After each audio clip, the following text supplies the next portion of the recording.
I'm very excited to be joined by the host of Icebreakers at the very popular media company called Stadium. Welcome to the show, Alexis Downie. Thanks for joining us, Alexis. How you doing?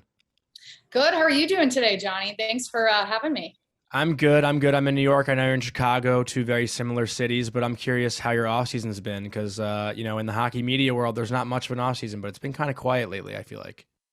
Yeah, besides all like the signings and everything going on, it's a shortened off season. So I would say it's been nice to relax. I've been able to go home back to Ohio a little bit, Mhm. spend some time with my family.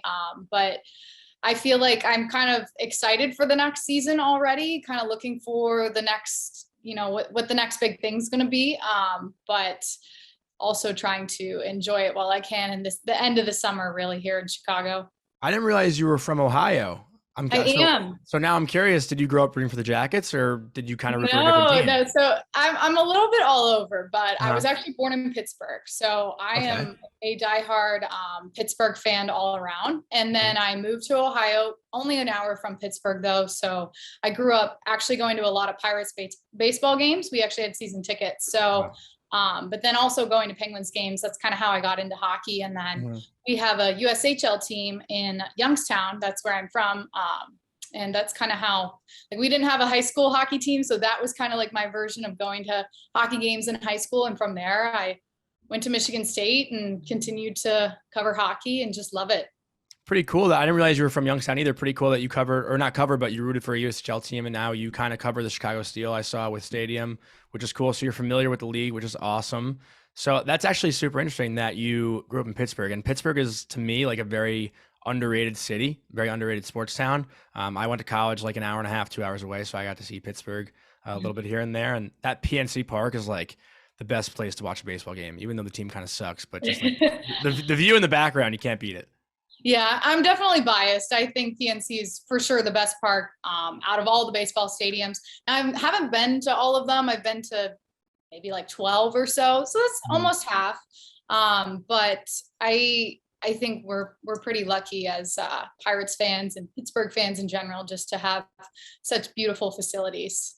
Yeah, no, for sure. And then you got to continue it at Michigan State. And I think I saw you were working for the hockey team over there. I had a couple friends on the team, actually. I'm sure you know them, Tommy Apap and Adam Goodsir, two good guys. But how did you Yeah. get into hockey at Michigan State? I'm curious to hear that story as well. So I actually, when I was looking at colleges, I have always known that I wanted to cover hockey. Mhm. So I kind of looked at schools that had a hockey program, and Michigan State was on the radar. I knew they had a good journalism school as well. And when I got to Michigan State, just kind of jumped into it and was like, I got to figure out what I can do now to help me in the future.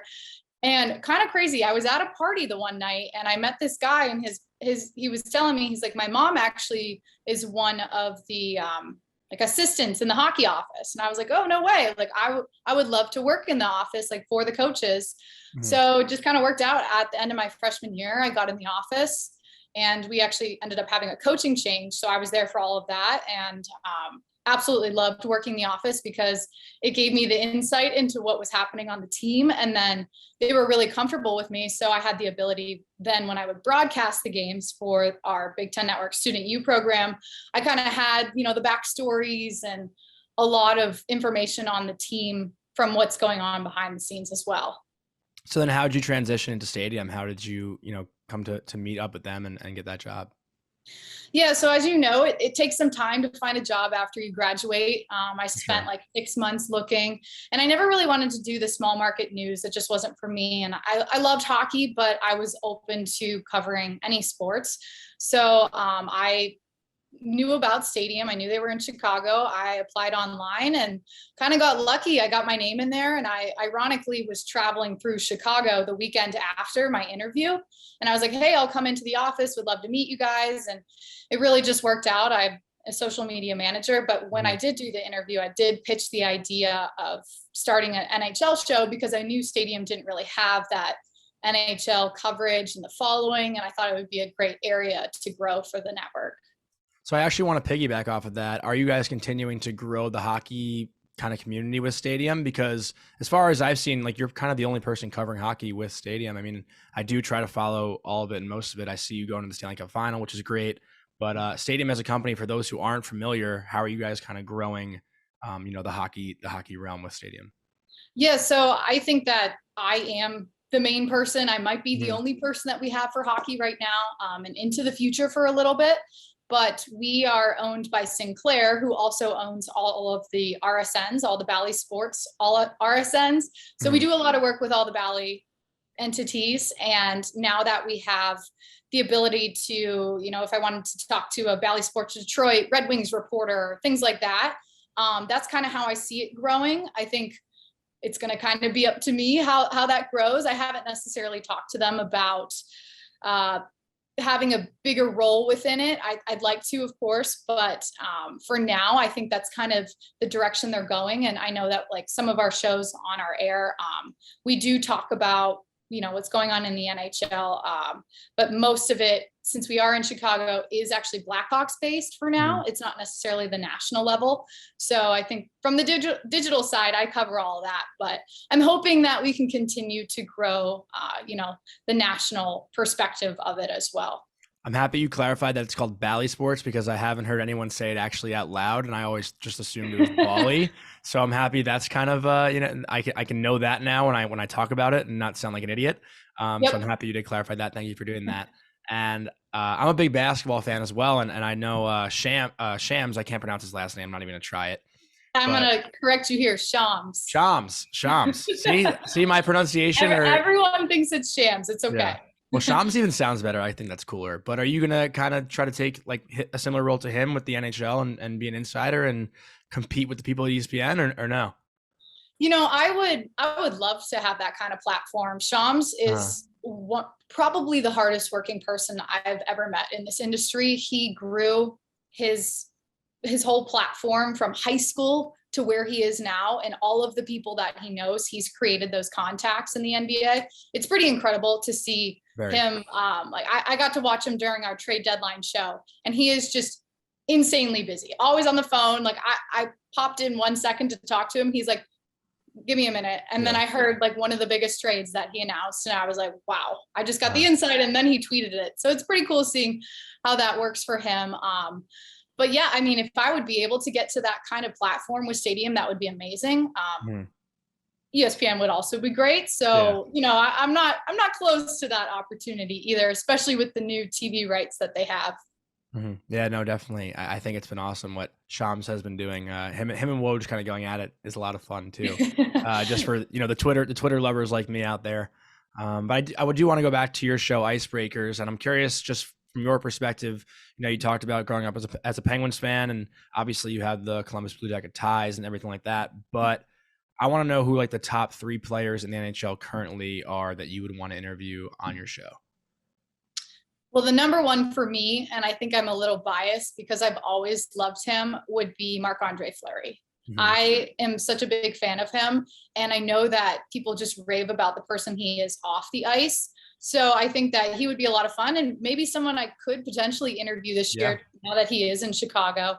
That's kind of been a joke with my family, like, would love to do that this year, maybe make it a bucket list type thing. So I think he's number one. In terms of the others, probably people that aren't, Penguin related. Mhm. That's kind of a tough question. Definitely I a would tough love, question. yeah, Not I very was easy. gonna say I would love to talk to. I think Kale McCarr would be fun too, just because he seems like a great face for the Avs, Mhm. and has a good personality as well. Former teammate of Um, mine. Just gonna what? throw that in there. Former teammate of mine. Just gonna throw that in there. Oh, okay. I'll give Yeah. you his Well, number after. maybe we make this happen. Yeah. Another one. I would say maybe Pat Maroon, just because I want to hear more a little bit about his, the past couple. I mean, he's won 3 Stanley Cups in a row now, Mhm. and that hasn't happened. I think it was in the 50s or 60s the last time that happened for a player. So that would, I guess, kind of be cool to do like a sit down and talk about that and talk about his hockey journey to where he is now and how he's really developed.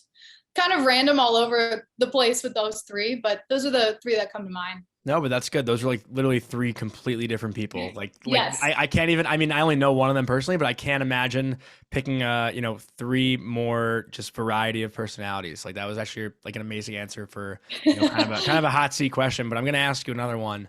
This one's definitely tougher. I don't know if you've thought about it, but if you could change one thing or rule in the current NHL game, what would you change? Ooh, that is a tough one. I don't know. I I have mean, mine, but I complain about it all the time. it isn't offsides or any of that. Well, that's like I would change like the offside review, like how a coach can Okay. challenge the offsides. Like that's just like it could be like a little detail like that, But or you can just take away icing if you want. Up to you. That one has always kind of not confused me necessarily, but so I never played hockey. No one in my family ever played hockey. So my perspective is just from watching as a fan and now covering it. Mm-hmm. But like, what exactly? I mean, like, I guess I don't get the point of it. I mean, for me, I don't have like the rule book in front of me, but what I would say is just like, let's say an underdog team is or who's a really shitty team this year in the NHL. Let's say Ottawa, they were the worst team, I think, right? So let's say Ottawa is playing against Tampa Bay Lightning, Stanley Cup champion. Ottawa's down 1-0, and they just want to like collapse the entire game and just literally clear the ice as soon as they get it, clear it. Don't let Tampa like maintain offensive zone possession.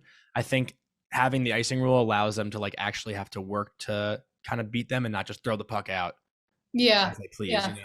That makes sense. People like actually wanted to change the rule. I think I'm pretty sure they wanted to get rid of the penalty killing team can't just ice the puck. And I thought that was a dumb rule because like the whole point of having a power play is to have a power play, a man advantage. So, right. They should have to earn clearing the puck or like, if it's 5-on-5, getting to the red line and then dumping it in. Like it shouldn't be that easy.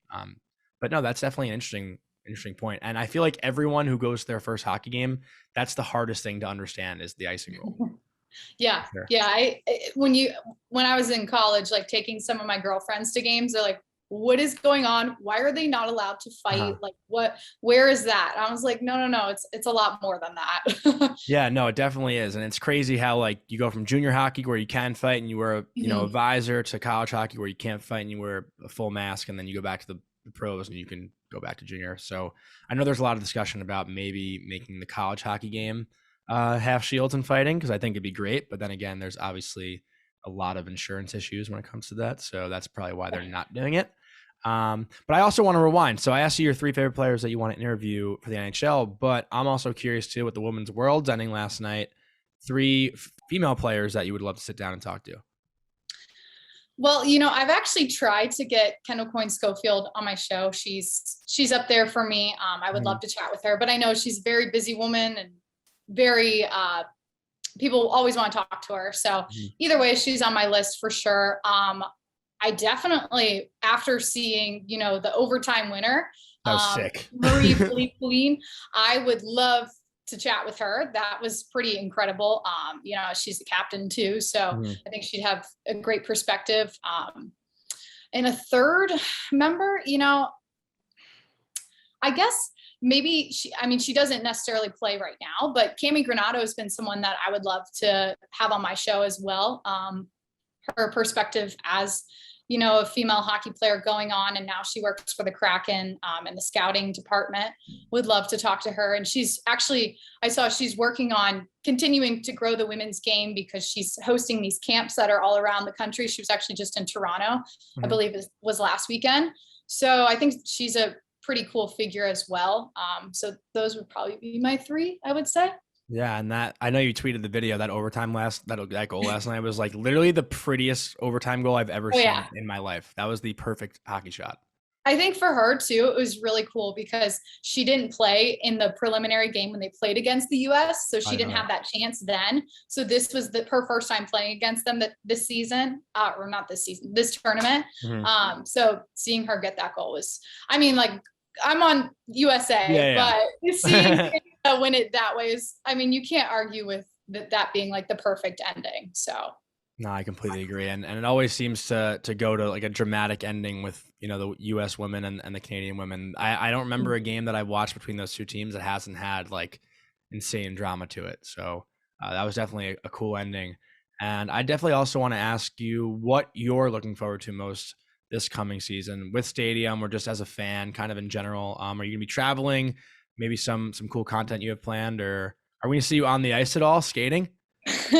So I can skate. I will say I Huh. have the ability to skate. I haven't skated for a while, but that would be awesome. If so, yeah, I'm really excited for this season. I really hope that it kind of goes a little bit back to normal, because when I was down covering the Stanley Cup final, it was my first one to cover, and it was amazing. But, I did miss out on that, getting to be on the ice after and Yeah. getting to be in the locker room and like all those cool things.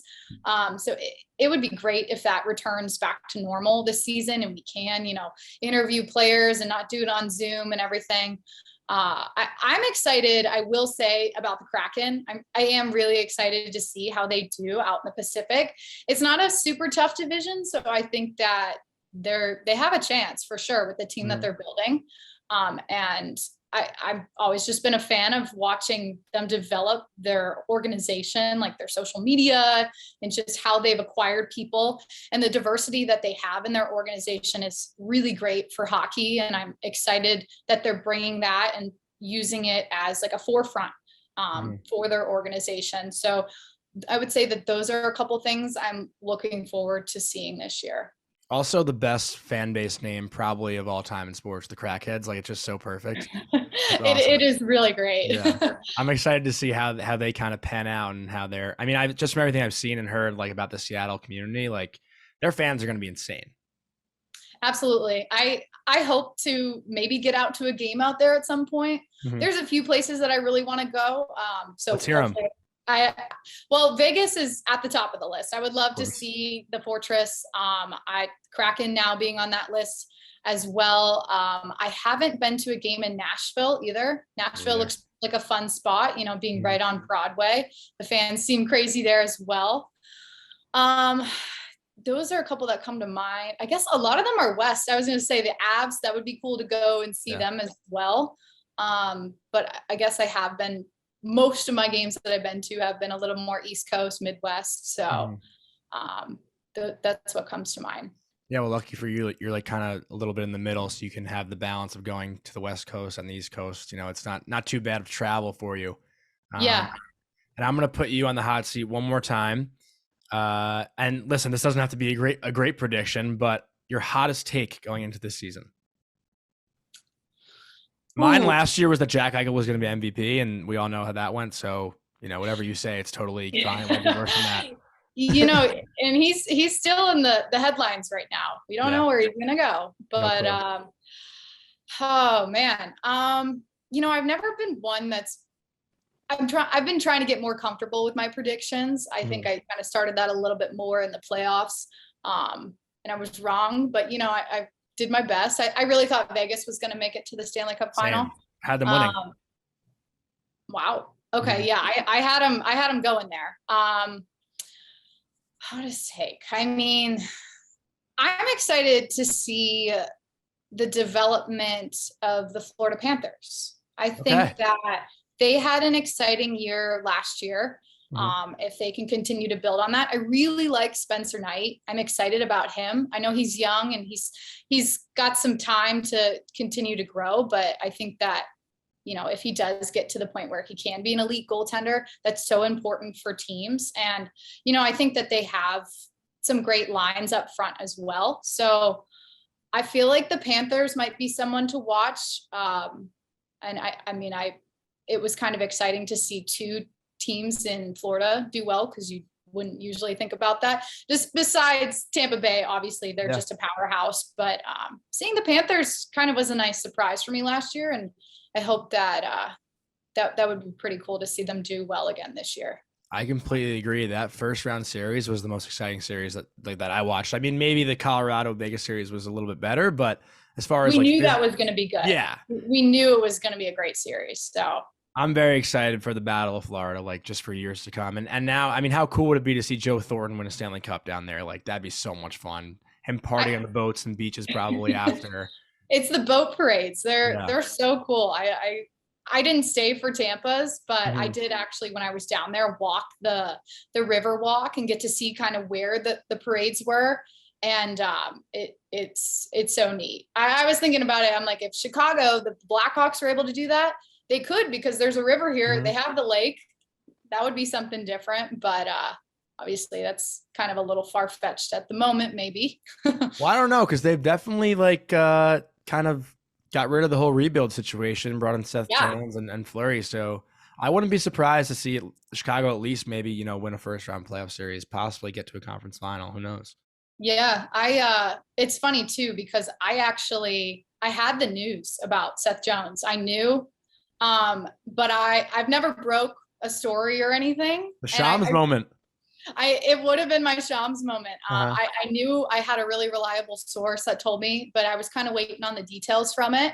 And then I saw Emily Kaplan broke it, and I was like, oh, I knew I should have done it. Like I should have just ran with it, but I wanted to kind of have that credibleness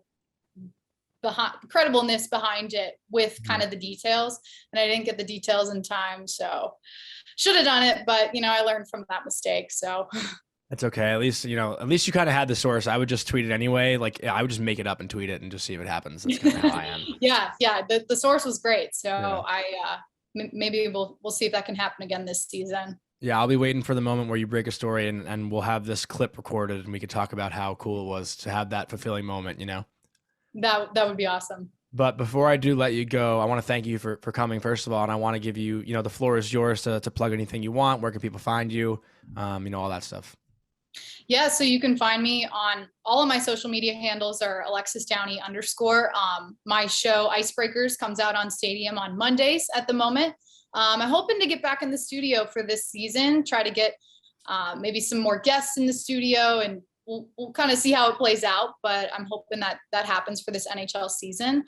And I'm just excited to have hockey back. And I mean, really this month, it's September 1st. So we're getting it back soon. And well, at least camps and whatnot and preseason, but yeah, that's really where I'm at. But I appreciate you having me on today, Jonny.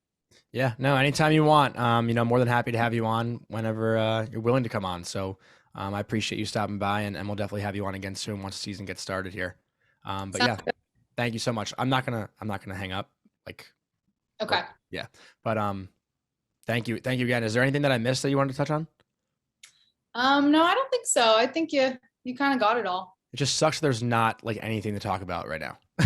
Yeah. I mean, I know like the Islanders just had some good signings this morning, but it's like they made it clear that they wanted to sign those guys. So, and the other news, I mean, Lundqvist retiring, that's really, but at that point, that was like last week. So yeah, it's been talked about.